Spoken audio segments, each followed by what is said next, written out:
We're looking at the cornerstones of the ministry of Jesus Christ. Last week, we looked at his dependency upon God. He said over and over again, I can do nothing, I can say nothing, I can judge nothing unless my Father is with me. And the outworking of that, of course, was his life of prayer. Jesus got up early in the morning after he had a long day and spent time in prayer. Sometimes he spent whole nights in prayer. Well, today we come to the second cornerstone of the ministry of Christ, and that is compassion. Compassion. Somewhere in the States, many churches in the States have big signs out front so they can write a message to the people. On one of those signs, in very large print, it says, "We care for you." And right below it, it said, Sunday 10 a.m. only. That's not compassion. Compassion is not just a feeling, it is an urge to do something. And it is true all the time, not Sundays at 10 a.m., in our case, Sunday at 4:30. We care all the time. Compassion is an action that leads to healing of hurts. And we're going to look at a number of scriptures today because there's a number of different ways of healing. And Christ was moving in each of those ways. In fact, this word is unique in the Greek language to the New Testament. It wasn't in other writings of that time. And it was used of Christ or by Christ 24 times. 24 times. So it was a very key part. Now, if you go back to the Old Testament and ask, what is compassion? First of all, we need to understand compassion is not pity. Pity means I see your situation and I'm sorry for you and for your situation, and actually has become kind of a negative term. I always kind of chuckle when I hear the word pity now because I know that the automobile that is known for being the Czech Republic automobile, the Skoda, that word means pity. I always thought that's kind of a funny side point. It is not the word sympathy. Sympathy means I feel with you. I feel with you. It's not the word empathy, which says I feel it must, to be complete, it must include action. Compassion literally means I feel from my bowels, which was thought to be the source and the center of feeling and the center of decision. We use the word heart. We say, I love you with all my heart. And we have that feeling. Sometimes it gets mixed in. If you're a native English speaker, you've maybe heard somebody say, I had a gut feeling about it, something that comes right out of our bowels. We mix it in a little bit. The English word compassion comes from the Latin word compati, which means to suffer with, to suffer with.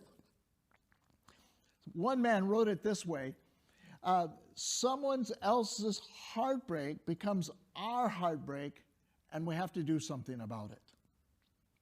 Now, what is the source of real compassion? Not just feeling sorry for people, not just pitying them or having empathy with them, but real compassion that makes us move. The Old Testament is very clear. God himself is the source of all compassion.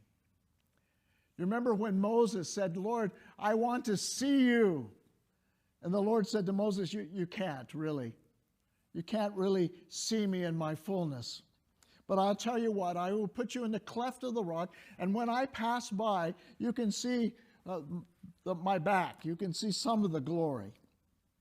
And he did that. And when he passed by, in Exodus 34, verse 6, this is God's explanation of himself. So if you want to know something about God, listen to the words of God. As he passed by, he said, the Lord, compassionate and gracious. Now it goes on, it talks about God does not forgive, does not take away sin of the guilty. He does not, he is a holy God, and he cannot do that. But the first word out of his mouth after announcing that he was the Lord is compassionate. God is a compassionate and gracious God. The prophecies of the Old Testament are filled with the pictures of the Messiah being one who is full of compassion. Isaiah 40, verse 11 says, "He will feed his flocks like a shepherd. He will carry the lambs in his arms and hold them close to his heart. He will gently lead the mother sheep with her young." What a beautiful picture of compassion, not only feeling for the sheep, but carrying them in his arms and leading them gently. Isaiah 53:4 says, yet it was our weakness or our sins that he carried. It was our sorrows that weighed him down. In Matthew chapter 8, this passage is referred to by Jesus himself and about the ministry of Jesus. Let me read verses 16 and 17 for you of Matthew 8. That evening, many demon-possessed people were brought to Jesus, and he cast out the evil spirits with a simple command, and he healed all the sick. This fulfilled the word of the Lord through the prophet Isaiah, who said, "He took our sicknesses and he removed our diseases." It is the same passage that he is quoting from in Isaiah. So the source is God himself. The prophecy was that the Messiah would be that. Well, how did Jesus live it out? In Matthew chapter 9, the scripture that we're centering our thoughts on today, I want to read verses beginning with verse 34, I believe.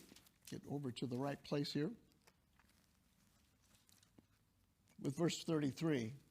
It says, "Jesus traveled through all the towns and villages of that area, teaching in the synagogues and announcing the good news about the kingdom.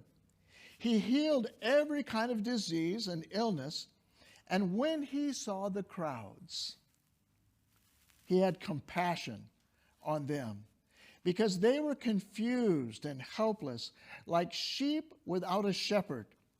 And he said to his disciples, 'The harvest is great, but the workers are few. So pray that the Lord of harvest, who is in charge of the harvest, ask him to send more workers into his fields.'" When Jesus looked at the multitudes, he saw them as confused, helpless, like sheep without a shepherd. Now let me explain a little bit about sheep. I'm not a farmer. I never raised sheep. My wife has more experience. If you want to talk to her about it later, you can. They did have sheep at times on their farm. But sheep, I think sometimes when we look at the scriptures and we think, oh, we're like sheep, you know, we think it's a compliment. It's not. It's not a compliment. Sheep are the most helpless of animals. Sheep are so helpless that if they get tipped up, they can't even get back up. They are tipped over. Sheep are dumb. They wander off looking for grass, and they wander away even from the herd of sheep. They will wander away. That's why it talks about shepherds having to go and find the sheep and bring them back. They are defenseless. Most animals have teeth or poison or spikes or something to defend them. Sheep have nothing. And we are like sheep. And he said, sheep that have no shepherd, no one to protect them. They needed the shepherd to lead them to the right pastures, to the right water, to keep them from the predators that would come and eat them. Without a shepherd, they had no hope. And when Jesus looked at us, when he looked at you, when he looked at me, he had the same impression. Wow, They're like sheep without shepherd. They need. And it says he had compassion. Notice what he had been doing. He was teaching them about the kingdom. He was healing their wounds and their sicknesses. In fact, almost all of the references to Jesus' compassion have to do with healing in different areas. In this area, the lost sheep, he saw they had compassion on them because they were lost sheep. They had no hope without him. In Matthew 14:14, he was grieving. It was the time that he had heard of his cousin. John the Baptist was the cousin of Jesus, and John the Baptist had been beheaded by Herod. And when the message got to Jesus and his disciples, he said, let's go to a quiet place. I think he just wanted to spend some time alone and to grieve over his cousin that had been murdered. But the word got out, and the crowds came.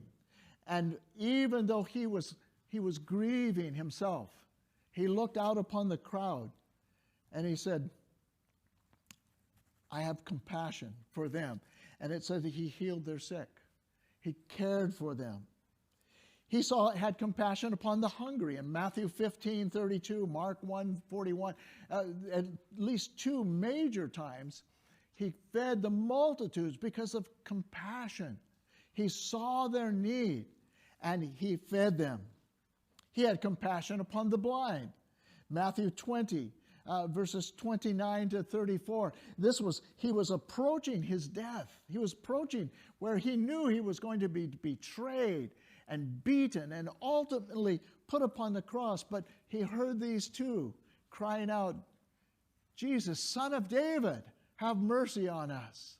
And it says Jesus had compassion on them, and he restored their sight. He was moved with compassion, and he reached out. I think one of the stories that touches my heart the most of his compassion is in Mark chapter 1, verses 40 and 42. This is the story of the man who was unclean. He had leprosy, and leprosy in those days, if you got this disease, it was very contagious. You were to stay away from people. It's kind of like this. We kind of look like we're all a bunch of lepers here today. Staying apart from each other. And if you would come close to people, they didn't go with the mask in those days. You had to announce it. You had to say, unclean, unclean. Can you imagine how humiliating and how hurtful that was? And one who was like this came and fell down before Jesus and said, Lord, if you're willing, you can heal me. And Jesus did something that made the crowds shriek. I really believe there was somebody in the crowd that went, oh! Because it says he reached out and he touched him. He touched this man, said, I am willing, be clean. And he was healed. It wasn't just physical healing that Jesus had compassion over. It was heartbreak and sorrow. In Luke 7, verses 11 through 17, we read the story of Jesus coming to a town, and as they approached the town, there was a funeral procession coming out of the town. And there was a woman weeping behind the casket. And probably someone told him, or somehow he found out, that this was a widow. Her husband had died, and this was her only son. And maybe we don't fully understand the impact of that, but in that day, it meant that she had no support. There was no Social Security. There was no government support of any kind. And he saw her sorrow. She had lost her husband. She had lost her son. And he went up to her, and he said something rather astounding. He said, stop weeping. Don't weep. And then he went over to the casket. And sometimes I think we miss stories like this when we understand. His compassion was on whom? On her. I would like to ask in heaven, if the young man's there, I'd like to ask him how he felt about that. If he was in Abraham's bosom enjoying the fellowship with the Lord and all of a sudden he's called back to earth, I'm not sure he was all in favor of that. But he had compassion upon this widow. And he restored her son to her. Compassion causes people to do something about it. Not just being sorry for someone. It is moving out. Not only did Jesus teach compassion by what he did, he taught compassion in his parables. Two of the most beloved of his parables are about compassion. One of them is the story of the Good Samaritan. You know the story. A man left Jerusalem, was on his way to Jericho. He was attacked, he was beaten, he was left for dead. The priest came by and passed on the other side. Some have said, well, he didn't want to become unclean. He was going back to his village. Okay. The Levite came by, got close, looked. Maybe he had pity on him. Maybe he had sympathy for him. But he went on as well. And then listen to the words. A despised Samaritan. You see, the Samaritans were half-breeds. They were half Jew and half Gentile, or half Canaanite. And the Jews had nothing to do with them. In fact, they despised them. And this was a Jewish man laying there. And this Samaritan could have said, yeah, that's what you get for despising us. But he didn't. It says the despised Samaritan came along, and when he saw the man, he felt compassion. He felt compassion on him. And his compassion compelled him to do something. He took care of the wounds as much as he could there. He put the man on his ride. He took him to the town. He took him into an inn, and he paid and said, I have to go on, but if there's more that needs to be paid, I'll pay it when I come back. He was moved to loving action. That's how Jesus taught us. You should have on your neighbor, you should have compassion like that. In fact, two of the parables of Jesus, the one that is depicted having compassion is God himself. In the story of the unforgiving servant, a man, it says, owed an unpayable debt. Millions and millions of euros he owed to this master. And he came and fell before the master and said, have pity on me, give me time, I'll pay it all back. And of course, the master was wise enough to know that was totally impossible. No chance. But it says the master had compassion on him and forgave all his debts. Now we know the rest of that parable says that that man went out and did not have compassion. And the master had to bring him back in and say, I forgave you so much, and you did not forgive anyone else. You see, the master had compassion, and he expected those who received that compassion, you and me, he expects us to have compassion on others.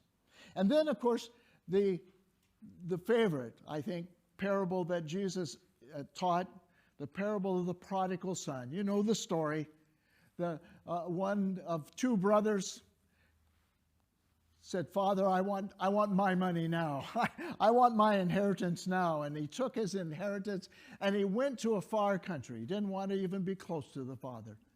And there he spent it all, so much so that he had nothing left. And he sold himself to be a person that would take care of pigs. Now, for a Jew, that would be the lowest of the lowest of the lowest jobs, because pigs were unclean. And so it says he was feeding the pigs. He wanted to eat the food the pigs had, but nobody gave him anything. And I love what it says. It says finally he came to his senses. He finally realized, oh, in my Father's house, even the servants have food. I'm going to go back and I'm going to say to him, Father, I have sinned against you and against heaven, and I'm not worthy to be your child anymore. And you know the story. It says as he got close to home, the father saw him a long ways away and recognized him. And the father ran to him, something Jewish men did not do. He ran to him. He threw his arms around him, pig stink and all. And he said, bring the robe, bring the ring, bring the sandals. My son that was dead is here again. That was compassion. That's what it says. And so he returned home to his father. And while he was still a long way off, his father saw him coming, filled with love and compassion. He ran to his son, embraced him, and kissed him. He restored his son and said to his other brother, your brother who was dead is now alive. Jesus taught compassion in his parables. He also taught it directly in this passage that we looked at earlier, Matthew chapter 9. He said to his disciples, the harvest is great. There's people out there. You should see them. And when you see them, you will see that they are white harvests. And the workers are few. Pray that the Lord of harvest will send forth more workers. One other time, he gave directly the commandment about compassion. It was to the man who was demon-possessed. When Jesus came to that area, there was one man that was known throughout the area. They couldn't keep him in chains. He would break the chains. He would go running wild. And when he saw Jesus come, he came and he fell down and said, I know who you are. You are the Son of the Most High. And Jesus cast a legion of demons out of him. The people came out probably because they had lost the pigs. You remember the demons went into the pigs. The pigs ran down into the water and drowned.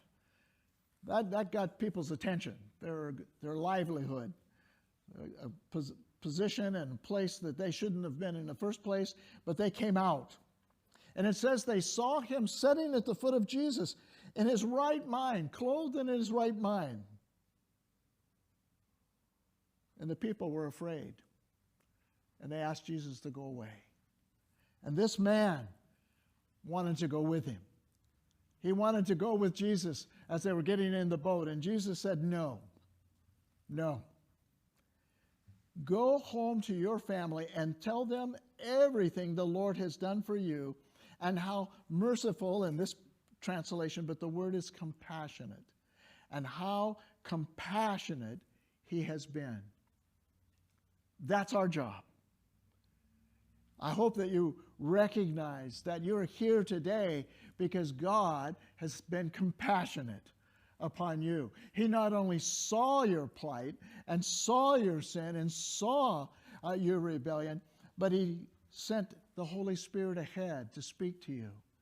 And somewhere along the line, if you're a believer today, it's because you recognize that there was a loving Father that cared for you. I remember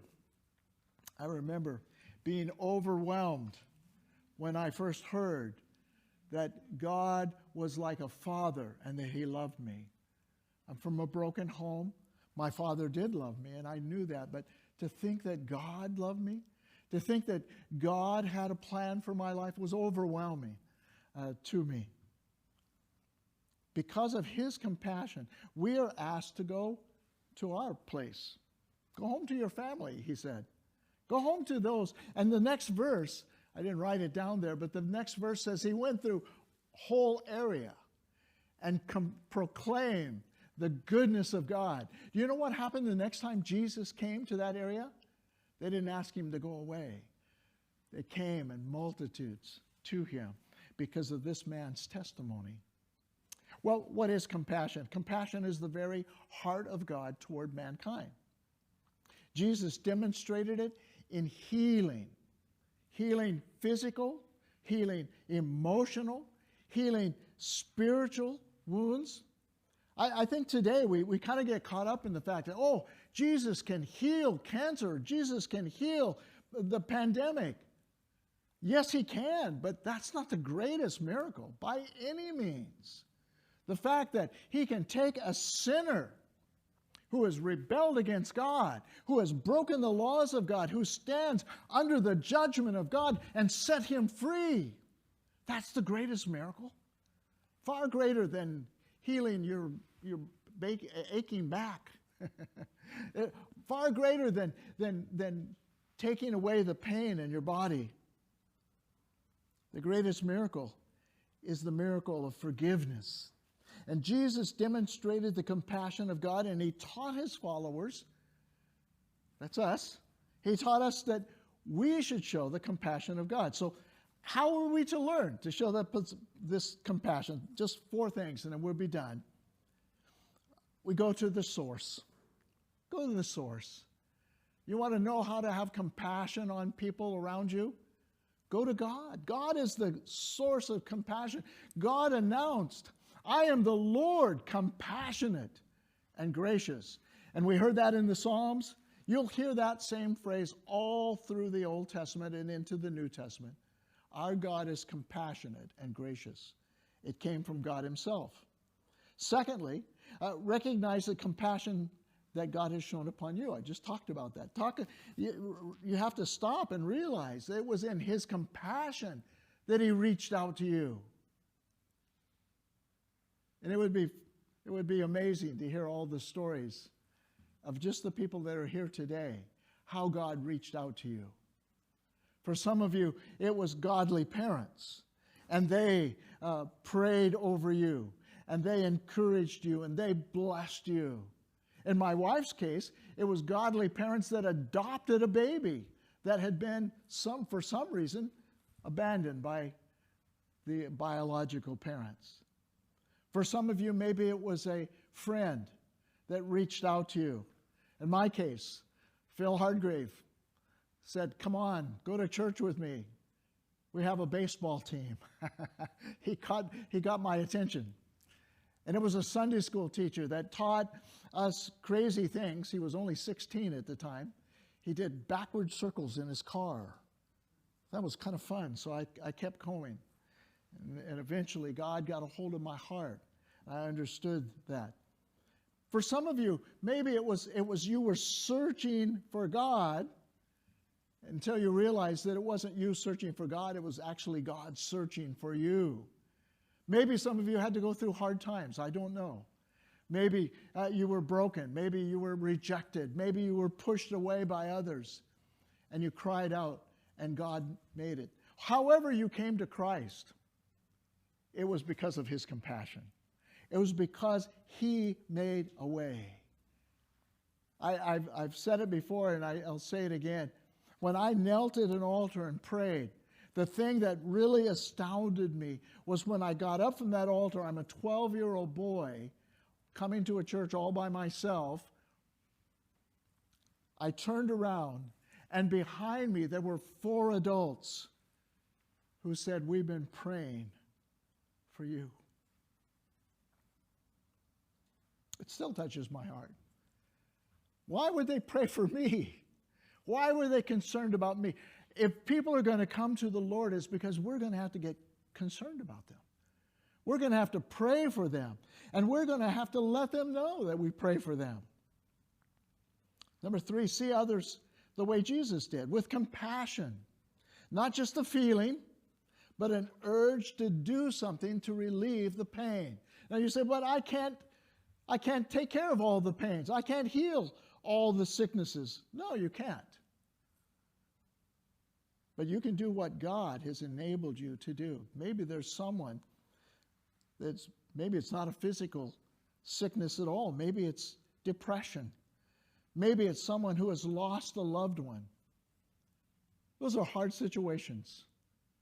You go to them, and I remember I've gone several times as a pastor to a home, and as I'm walking up the steps to knock on the door, I'm thinking, Lord, what can I say to this person? Their son just been killed in a car accident. Their baby that they had been praying for years died as an infant. What can I say? God's always faithful. Most of the time, you know what you can say? The best thing you can say? Nothing. Just be there. Just being there and say, I am so sorry for your loss. Can I sit here with you a little bit? Compassion causes us to do something. Maybe it's the pain of divorce. Maybe it's the pain of rejection. Maybe it's the pain of isolation. I believe right now You don't have to look very far around you in your apartment building or next to you or some of your colleagues at work or some of the friends that you have. Some of them are caught up in isolation, and they need somebody that'll just ring them up or send them a text or tape a thing to their door. You can do it however you want. That just says, I care about you. How are you doing? Compassion compels us to do something. And then number 4, trust the God of compassion to empower you. Trust him. You say, I don't know what to do. I don't know what to say. It's okay. You can trust him. He will give you. There's an old song that has these words to it. And I thought about this. I tried to find a version of it that I really liked, and I didn't. But I want to read some of the words to you. It says this: does Jesus care when my heart is pained too deeply for mirth or song? When the burdens press and cares distress as the day grows weary and long? Does Jesus care? And the answer is resounding. Oh, yes, he cares. I know he cares. His heart is touched with my grief. The Lord has compassion upon those who are in misery and need his touch. Who will you reach out to this week? The fields are a harvest. They're white to harvest already. There's people out there that need to know that God cares. They're not going to read the Bible. They're not going to come to church. We don't have a softball team. Maybe we should think about that. They're not going to come because they're not sure they're even welcome. We got the question in Russia over and over again. Am I allowed to come? People don't even know. Can I really come? We need to be reaching out to people and touching them because of the compassion of God. The cornerstone of Jesus' ministry, compassion. Touching others with a healing touch. Lord bless you.